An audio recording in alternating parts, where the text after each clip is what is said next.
Assalamualaikum pemirsa, kali ini kita kembali berjumpa dengan Dr. Muhammad Toha. Kita akan menggali lagi sejarah kehidupan di Kota Gresik di tempo dulu. Namun sebelumnya jangan lupa untuk mensubscribe dan menekan lonceng seperti di bawah ini. Pak Toha, kalau dulu masyarakat ini bepergian itu berangkatnya dari mana, Pak? Ya, jadi dulu itu transportasi di Gresik itu komplit loh Pak Zen. Ya. Transportasi darat itu ada dua pilihan. Ada kereta api dan ada bis umum. Zaman dulu sudah ada. Udah ada ya. Ya. Kereta api itu stasiunnya itu pelabuhan. Nah, pelabuhan. Terus kemudian masuk kota. Ini untuk tambahan informasi. Ya. Orang kan kadang-kadang nganggep stasiun itu berhenti di stasiun yang sekarang. Intro. Buatan stasiun belakang SMP 2, Kebungson. Oh. Itu ada stasiun gede, Pak. Kalau Intro kok stasiun kecil, Pak. Stasiun gede Gresik itu di pelabuhan, gede itu. Iya, iya. Nah, yang sekarang jadikan ada yang dibuat kantor, ada yang dibuat rumah, Iya, iya. gitu. Tapi sekarang kalau untuk dikembalikan ke stasiun susah lah, karena relnya sudah ditempati penduduk rumah-rumah kan. Rutenya itu, Pak, itu terus ke Lumpur sampai ke Pomusgri, di depannya, hampir depannya rumah Yai Ansori almarhum itu, terus menyusuri Jalan Sindujoyo, terus nyebrang lewat Gubernur Suryo sisi selatan, Pak. Depan Ramayana itu. Depannya, Ya. sepanjang Ramayana itu terus itu, makanya orang situ kalau nyebut itu tanah DKA. DKA itu kan jawatan kereta api. Lah dulu itu jawatan ini kan DJ. ya. Nah, diambil D-nya saja. Sama dengan Damri itu, Pak. Damri itu kan jawatan angkutan motor Republik Indonesia. Karena DJ diambil D-nya saja. Kalau sekarang Jamri mestinya. Nah, kan gitu kan. Tapi untuk mempertahankan itu apalnya orang Damri ya Damri terus kan gitu. Terus sampai ke barat, terus sampai ke Rumo, terus sampai ke Sekar Putih yang ada perumahan itu jalan rel, Pak. Terus sampai terobos di sebelah baratnya PPS, Pak. Yang digunakan untuk pipanya Petro itu terus itu jalan kereta api. Oh iya, maka ada tulisan tanah milik PJKA. Orang yang nggak tahu kan, lu kok PJKA punya di sini? Memang PJKA dulu, rel di sana itu terus masuk itu. Ditulis kan Pak Jen? Iya ada. Terus nyabrang di agak ke sini Kebon Dalem, mana masjid ikut kecamatan Duduk itu. Iya, Kampung Dalem apa Kebon Dalem itu? Dalam Rejo. Dalam Rejo itu nyebrang terus nanti ketemu di Duduk. Stasiun Duduk. Iya, relnya itu begitu dulu itu. Cuman terputus lebih lama itu. Saya kecil aja sudah nggak ada. Tapi ketika saya kecil di pelabuhan agak ke sana itu masih kosong-kosong waktu itu. Masih kelihatan kalau bekas batu-batunya itu ini rel dulu kelihatan gitu. Jadi rel itu dulu menyusuri air, Pak. Menyusuri pelabuhan. Rel itu. Sekaligus itu mungkin untuk memudahkan pengangkutan dari pelabuhan. Dulu zaman Londo itu mungkin dipertimbangkan itu begitu, Pak Zen. Nah, sepur. Maka orang-orang dulu-dulu itu anak sekolah-sekolah yang angkatan tua-tua yang sudah andekan sekarang, bukan andekan sih, memang mantan pejabat dulu yang orang Gresik asli, sekarang sudah pensiun. Dulu kalau sekolah itu SMA-nya ke Surabaya, makanya ada biyen arek sepuran. Arek sepuran itu kalau berangkat sekolah itu bolak-balik naik sepur. Sepuran. Arek sepuran. Tapi sudah pada pensiun, Pak. Bahkan sudah banyak yang meninggal. Iya. Nah, nanti turunnya di Pasar Turi. Nanti kalau yang SMA 2 jalan, Pak, orang dulu itu, Pak. Ya, biasa jalan. Iya, saya ceritanya orang dulu. Jadi dari Pasar Turi ke SMA 2 itu jalan. Orang Gresik itu pintar-pintar loh, Pak. Yang SMA 2 itu dulu juga banyak. Dulu jadi pejabat-pejabat tinggi di Jakarta juga. Tapi sekarang sudah pensiun. Itu anak sepuran, naik sepur. Ada lagi yang naik perahu, Pak. Jadi kalau orang Gresik mau ke Madura, mau ke Mengare, mau ke bahkan dulu ya mau ke Pasuruan, ada yang naik perahu, Pak. Naik perahu ya. Dari Lumpur juga bisa, dari pelabuhan juga bisa. Tapi kok ngerti jalannya ya? Iya. Nanti di sana kan mungkin sungai itu kan ada cabang-cabang. Betul. Ya itulah kepintaran, kecerdasan. Padahal nggak ada kompas. Iya, nggak ada dulu itu. Mungkin pakai insting saja kan gitu. Sama dengan orang mencari ikan di laut itu, Pak. Kan tradisional banget itu. Dia kan hanya melihat mungkin ancer-ancer bintang, apa ancer-ancer menara, masjid kan gitu. Sehingga orang balik ya tepat. Dulu itu dari Surabaya, Pak, dari Gresik ke Pasuruan, naik perahu itu biasa loh, Pak. kan menyusuri terus. Iya. Pasuruan kan ada itu, ada Sungainya. ada pantainya juga kan bisa masuk. Dan dulu perkiraan saya, tapi boleh dibantah oleh orang yang lain. Kalaupun itu dibantah sah-sah saja, tapi saya boleh berkila. Pada tahun sekian harus diakui faktanya memang begitu. Saya mengira, Pak, dan saya menduga kali tutup itu dulu itu untuk masuknya perahu ke kota, Pak. Oh, iya kan. Pak Zaini kalau tahu Pasar Gresik, Ya ngerti. sebelah timur kan ada kali yang ditutup Ya, itu. Ngerti saya kali tutup. Dulu kan dibuka dulu. Pernah dibuka. Pernah dibuka. Itu kan lurus terus sampai ke yang namanya belakang Promusgri itu kan laut sudah. Sehingga mungkin saja perahu-perahu muat kopra, muat lombok, Masuk muat apa sayur-sayurannya dari Madura kan masuk lewat situ. Mungkin orang membilang saya Toha mengada-ada loh. Jangan lihat begitu. Wong dulu orang masuk Jakarta itu lewat Gajah Mada itu di Glodok itu ada kali di tengah itu. Jadi perahu-perahu masuk Jakarta dulu dari Sunda Kelapa, perahu kecil itu lewat kali Glodok itu. Iya. Sekarang kalau diceritakan orang nggak percaya. Dulu tuh lebar juga Glodok itu kan. Foto-fotonya karena ibu kota ya Batavia zaman Belanda. Sehingga foto-fotonya banyak kali Glodok. Saya lihat kali Glodok itu banyak perahu-perahu di situ. Sehingga tidak menutup kemungkinan dulu kali tutup itu perahu-perahu yang kecil mengangkut dagangan, kulaan orang dari pasar ke laut. Ya lewat itu, Pak Zen. Iya. Dan kan tepat itu. Pasar itu persis di pinggir kali itu. Iya. Kan begitu. Iya. Sehingga itu menurut saya sarana penghubung dari laut ke dalam. Sama Kalimas. Kalimas itu kan sampai di sampingnya JMP. Iya. Kan gitu Pak Zen. Jadi orang yang dari laut mau ngirim barang ke dalam ya lewat itu sampai ke kali di samping Peneleh itu. Iya. Enaknya kota besar itu dokumentasinya ada sehingga orang nggak bantah. Ini buktinya perahu itu bersandar di gedung-gedung di yang sekarang masih ada masih itu. ada. Perahu-perahu sandar di situ kan. Nah, Gresik itu karena mungkin kotanya nggak segede Surabaya waktu itu sehingga dokumentasinya nggak rapi sehingga tidak ada yang mendokumentasikan. Itu yang naik air. Jadi kita kadang-kadang ke Bunga itu kadang-kadang lewat air, Pak. Nanti masuknya lewat Bengawan Solo. Iya. Kan gitu. Lah iya makanya tadi itu. Iya. Mereka kok ngerti ini arahnya. Iya, gitu. iya, Sungai iya. itu kan Banyak cabang. bercabang-cabang. Lah kalau kita dari laut loh, Pak. Apalagi dulu belum ada Petro. Itu kan bebas, Pak. Bisa belok kali Dagang. Ya, masuk. Masuk. Maju lagi bisa kali Tanggok. Tanggok, Kan gitu kan. ya. Sing paling membedakan kan Bengawan Solo, Bengawan gede Solo kan besar, gitu. ya. Kalau yang lain kecil-kecil. Nah, di Manyar juga ada, Tanggok ada. Kemudian dekat masjidnya Batoyib itu kan ada juga kali yang masuk itu kan. Itu bisa sampai ke pedalaman Lamongan itu. Mertua saya kalau ke Lamongan pakai perahu. Loh, bener kan? Di depan kali saya, di rumah saya itu kan Duduk kali. itu? Iya, kali. Iya. Itu dulu perahu. Bisa Lamongan, iya, bener, iya. Kadang-kadang kalau orang cerita sekarang nggak percaya gitu. Percaya, Pak. karena Iya, sudah iya. menyempit. Dan sekarang aja kalau kita mau jujur ya Pak, sekarang aja lah nggak apa-apa. Kalau kita mau ke Lamongan yang arah ke selatan yang Tebus Dukun. Itu masih kayak di dekat ya. Iya, ya, masih perahu masuk. Ke di kampung-kampung masih perahu, itu. Anak bedal ngaji naik perahu Naik itu. perahu. Kayak di Kalimantan rasanya itu Iya. kayak. Nah, jadi kita nggak usah kok kemudian mosok lah. Nyatane dulu itu Jakarta aja begitu kok kan gitu. Jadi kita nggak usah terus berprasangka lain itu mengada-ngada, bukan. Itu justru menurut saya itu lalu lintas dari laut masuk ke dalam. Itu yang air. Ya. Kemudian selain sepur komplit Pak kita itu Pak. Mulai dokar ada. Dokar itu dulu terminalnya dokar dan mobil. Terminalnya pertama yang saya agak samar-samar tahu karena kecil saya ya. Itu depan pasar Pak Jen. Pasar Gresik itu. Pasar Gresik, bukan pasar baru apa yang pasar kota? Bukan, pasar kota. Oh. Yang jalan Samanhudi. Samanhudi itu Pak Jen tahu dulu namanya. Namanya Jalan Niaga itu dulu. Oh. Terus diganti Jalan Samanhudi. Namanya dulu Jalan Niaga dulu. Niaga. Kenapa Jalan Niaga? Tempat orang berniaga dulu. Berniaga. Kan gitu. Nah, itu pasar itu Pak Jen. Pasarnya itu gak pasar kayak begitu dulu. Pasar itu jati ini gede-gede gitu Pak Jen. Pasar kabupaten lah dulu itu. Jadi ya sosoran ndek-ndek begitu. Terus depannya itu untuk pengamanan dikasih kawat. Kawat yang wajik-wajikan itu loh Pak Jen. Kawat. Iya. Sehingga kalau pasar ditutup orang nggak bisa masuk di situ. Nah, ditutup situ nggak bisa masuk pasar itu. Nah, makanya ada kawatnya itu kemudian orang nyebut pasar kawat. Kalau itu. Di depan pasar kawat itu ada parkirnya dokar, kemudian parkirnya mobil. Dan mobil itu Pak Jen, jangan dibayangkan kayak sekarang Pak Jen.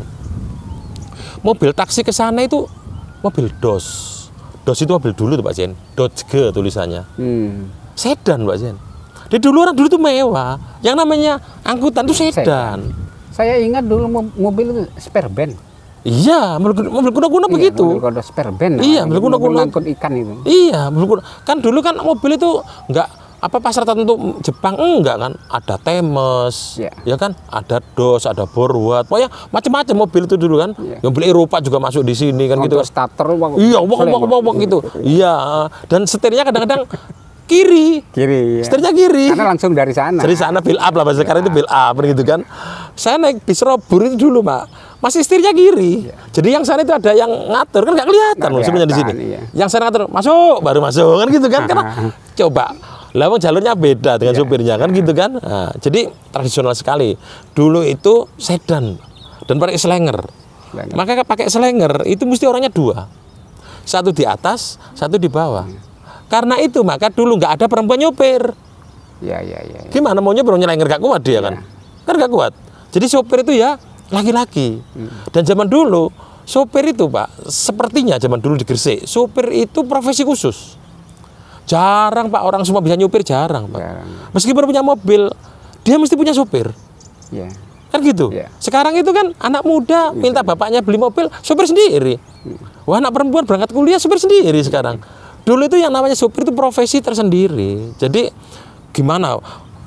Peralatan mobilnya juga beda Pak. Radiatornya gede, mesinnya rong. Orang perempuan takut ngeri mesinnya kayak begitu. Sekarang kan tinggal nombol aja sudah Kak. Hidup sudah. Terus kan. Setirnya bukan power steering. Iya, jadi krotok gitu kan. Beda banget lah sopir dulu dengan sekarang itu. Dan itu parkirnya itu terminalnya di pasar dulu itu. Jadi ada dokar, ada terminal gitu. Terus di situ itu lengkap Pak. Di belakangnya mobil-mobil itu ada warung kopi Pak. Sehingga orang sambil nunggu itu juga bisa ngopi di situ. Dulu kan orang bepergian kan jarang loh Pak, nunggu di situ. Supirnya juga nyangkruk di situ. Rotinya roti bakar Pak. Di situ ada roti bakar sambil nunggu itu di situ. Terus ada orang jual besi-besi lowaan di situ. Sekarang dipindah di belakangnya pasar di situ. Perkembangan berikutnya, terminal itu digeser ke barat sedikit Pak. Perempatan sebelah baratnya. Nah, itu yang lama saya tahu di situ itu. Dan dulu pom bensin itu kan jarang Pak. Pom bensin ya beli eceran Pak. Ada penjual pom bensin yang paling ramai pada waktu itu. Jadi kayak zaman sekarang itu sudah apa ya, permesinan atau servis lengkap Pak. Pak Markap dan Pak Haji Sakur itu dulu pemilik bengkel sak jual bensin ya Pak. Dulu orang jual bensin itu jarang Pak pakai pom bensin Pak. Iya. Jarang. Karena yang punya mobil juga jarang. Jarang. Jadi tapi orang dulu kreatif Pak. Jadi bangunan rombongnya itu juga bagus Pak jual bensin tuh Pak. Ya tulisannya ya jual bensin tapi bagus, ada kaca-kacanya begitu Pak. Ya kayak koboi di Amerika itu loh Pak. Iya kan ada kaca-kaca gitu kan. Nah, kreatif Pak. Terus Pak Haji Sakur itu bengkelnya di situ. Jadi dulu yang terkenal itu Pak Andar, Pak Haji Sakur, Pak Markap. Itu kayaknya satu-satunya bengkel di kota dulu. Ada lagi di Ternate juga ada satu itu. Ya hanya itu Pak bengkel itu Pak. Dulu nggak kenal Pak bengkel Mitsubishi, nggak ada Pak. Bengkel apa lagi selain Mitsubishi? Isuzu nggak ada Pak. Jadi orang dulu bengkel mobil, itu merek apapun bisa. Iya kan lebih canggih. Kan? Lebih canggih. Jadi mau Jeep juga di situ, Borwat di situ, Dodge mau di situ, Temes mau di situ, semua di situ Pak. Mau truk juga di situ, sedan di situ. Nah kalau orang sekarang kan naik truk harus nangani dewe, sedan sendiri, biar semua campur Pak, mau sedan mau truk semua di situ. Berarti ahli. Ahli betul. Dan sangat cete Pak. Kan luar biasa. Jadi sangat cete Pak, gitu loh. Itu terminal geser ke barat. Jadi terminal itu jejer-jejer di situ. Lah sekarang ketika di barat itu Pak, pasar depan diperbaiki, pasar Samanhudi diperbaiki. Akhirnya nggak boleh di situ kan parkirnya, digeser ke barat. Di barat juga begitu Pak. Ada warung-warung panjang sekali di situ Pak. Ada depot-depot yang paling bawah pada zamannya Pak dulu Pak. Namanya Depot Malaya. Depot apa itu? Depot Malaya itu makanan Pak. Jadi orang mau bepergian tuh kayak nongol di bandara gitu ya, makan-makan dulu itu loh Pak. Terus tinggal naik kendaraan itu menuju ke sana. Depot Malaya Pak. Depot Malaya itu makanan-makanan yang enak pada waktu itu. Jadi kalau makan di situ udah bergengsi lah gitu, gengsi habis makan di Depot Malaya. Kemudian ada lagi warung sate, warung AC. ada warung AA di situ. Itu berjejer semua Pak, warung-warung itu nasi goreng macam-macam. Wah, sudahlah itu koyok kota yang Gresik lah, Texas yang Gresik dulu itu. Depannya Biskop. Komplit wes. Biskop Andika itu kan. Depannya Biskop, ada terminalnya, pusat makanan di situ, warung-warung mahal pada zamannya lah, warung mahal pada zamannya di situ. Jadi itu terminal Gresik. Tapi kendati pun demikian, yang arah ke waktu itu yang saya tahu ke Benjeng, ke Balung Panggang, itu tidak mobil bagus Pak. Truk 3/4, truk tapi kecil. Tapi sekarang nggak ada itu truknya itu. Dulu itu truknya kecil Pak ya, lampunya itu kayak sorotnya kodok di atas gitu Pak, kayak mobil perang gitu Pak. Terus truk kecil itu atasnya dikasih atap dari seng begitu, kayak pegangan tampar. Berdiri. Jadi yang naik itu duduk sih, tapi dikasih kursi dari kayu, kanan kiri di depan begitu. Tapi ketika kursi itu penuh Pak, ya orang ya berdiri Pak. Lah yang dimuat di situ campur Pak. Rak piring dimuat di situ, piring dimuat di situ, dandang, sablok, gentong, irus. Jadi sing numpak itu ya kayak wong boyongan begitu. Ya beli sepeda ya di situ kan gitu. Kalau perlu ada kambing. Yang pasti beli ayam juga di situ juga kan gitu. Wongnya campur di situ Pak. Jadi lagi, iya. Terus kok sudah naik, pintu belakangnya ditutup Pak. Tapi bukan pintu gitu ya, pintunya truk gitu. Yang laki-laki Pak ambek gaya Pak, mengerik rokokan lungguh nang tutupe gitu Pak, ambek genjolan tampar gitu. Oh, gaya aja. Kalau ingat sekarang kita malu juga kan gitu kan. Jadi adanya kayak begitu itu yang jurusan ke selatan Pak, ke Balung Panggang, ke Benjeng itu begitu Pak. Dan zaman dulu masih banyak Pak, orang ke Surabaya naik becak itu banyak Pak. Saya pernah mendengar kisah kok, Romo Yehu Usman Alisaki itu pernah Gresik naik becak ke Manakiban itu. Jauh loh Pak, ke dinding Sawapulo. Sawapulo ke sini kan jauh Pak, naik becak Pak. Tapi karena khidmah beliau di Gresik dan adanya itu gimana kalau nggak naik becak. Dan tapi kalau dulu sih asik saja Pak, polusi belum ada, kendaraan belum rame, kan gitu Pak. Belum ada truk begitu, jadi ya asik juga. Sekarang keamanannya kan. Iya, sepedaan ya asik sambil cerita-cerita gitu kan asik juga kan, di tengah padang bolan itu kan asik juga kan naik becak. Nah, kalau sekarang ya keceglong pelek situ, angka 8 Pak sekarang. Jadi yang perlu digarisbawahi tadi itu soal orang pelajar dari Gresik yang ke Surabaya naik sepur, sehingga dia sepuran. Iya. Itu mereka kan dengan semangatnya Pak. Sekolah naik sepur tiap hari. Ada yang gandol truk. Iya. Kalau siswa sekarang, nggak mungkin mau. Dikasih fasilitas saja kan sering bolos kok. Tetangga saya sampai stres, anaknya sampai dari berangkat pagi ternyata nggak nyampe, gurunya kirim surat nggak masuk sebulan gitu. Itu kan nemen itu. Padahal dulu itu dibelani naik truk di belakangnya itu. Iya, bener. Terus ada lagi Pak, dulu itu ada Dewa Penolong Pak. Dewa Penolong itu gini, kendaraan transportasi Dewa Penolong. Orang pergi ke Mbayat saja Pak, dulu itu susah Pak. Kalau sudah kendaraan habis nggak bisa ke Mbayat. Ada kendaraan penolong dulu. Semen itu awal-awal berdiri itu kan ada antar jemput Pak. Truk Pak. Truk ya gitu dikasih tutup, orang-orang bisa nunut truknya semen itu Pak untuk jemputi karyawan. Jemputi karyawan. Lah dulu kan orang kan yang menjadi pegawai di sana itu orang daerah-daerah Pak. Kenapa orang daerah ini saya agak sedikit melenceng Pak. Kenapa ke orang daerah itu dijemputi karena kendaraannya nggak ada sampai jadi pegawai semen? Orang Gresik dulu itu Pak, jadi pegawai nggak mau Pak. Kenapa kok nggak mau? Karena sentra-sentra industri Gresik itu semua masih berjalan sehat dan hidup. Nggak mau Pak. Tambak juga. Iya, mau tambak mesin limbah ruah hasilnya Pak. Nah, orang di lumpur suruh pegawai nggak mau Pak. Wong foya-foya, uang habis sekarang, besok ke laut lagi dapat lagi kok. Jadi kayak hidup di tengah hamparan kekayaan yang luar biasa kan Pak. Coba, sing wedok golek kerang, silang golek iwa. Wis ganti-ente. Belum lagi sing jahit kopi ya Pak. Ngebos, ngesum, semua uang semua Pak. Maka pegawai nggak mau Pak. Maka dulu pabrik berdiri di Gresik itu susah nyari pegawai Pak. Sampai diambil dari Mbayat, dari mana, dijemputi itu Pak. Kebalikannya kan. Supaya mau. Sama dengan Pemda Pak. Dulu orang Pemda nggak mau Pak. Nggak mau. Gimana mau ngetas si lancar-lancarnya, ngetas itu loh Pak. Sih lancar karu-karuan, bikin dompet, bikin macam-macam itu. Sehingga pegawai itu sampai dicarikan oleh orang daerah itu karena susah. Orang Gresik nggak mau. Dan karena orang Gresik itu sudah terbiasa hidup bebas Pak, disuruh nyambut gawe pakai jam. berat bagi dia. Mm-mm. Orang Gresik itu orang karena ya apa ya dimanjakan oleh alam pada waktu itu ya, segoroi juga sih makmur, ekonomi sih lancar sehingga ya masih isu-isu mari sarapan sembahyang subuh tuh rumahnya gak apa-apa. Mana tangi ngopi. Tangi ngopi, engko jahit sampai dalu gak apa-apa. Iya. Kan gitu. Nggak diatur jam. Gak diatur jam. Kita jadi pegawai berat dia kan gitu. Makanya itu. Demikian pemirsa, diskusi kita kali ini cukup menarik mengenang transportasi di Gresik masa lampau. Kita akan kembali dengan diskusi yang lebih menarik lagi pada pertemuan berikutnya. Terima kasih. Assalamualaikum warahmatullahi wabarakatuh. Salam warahmatullahi wabarakatuh.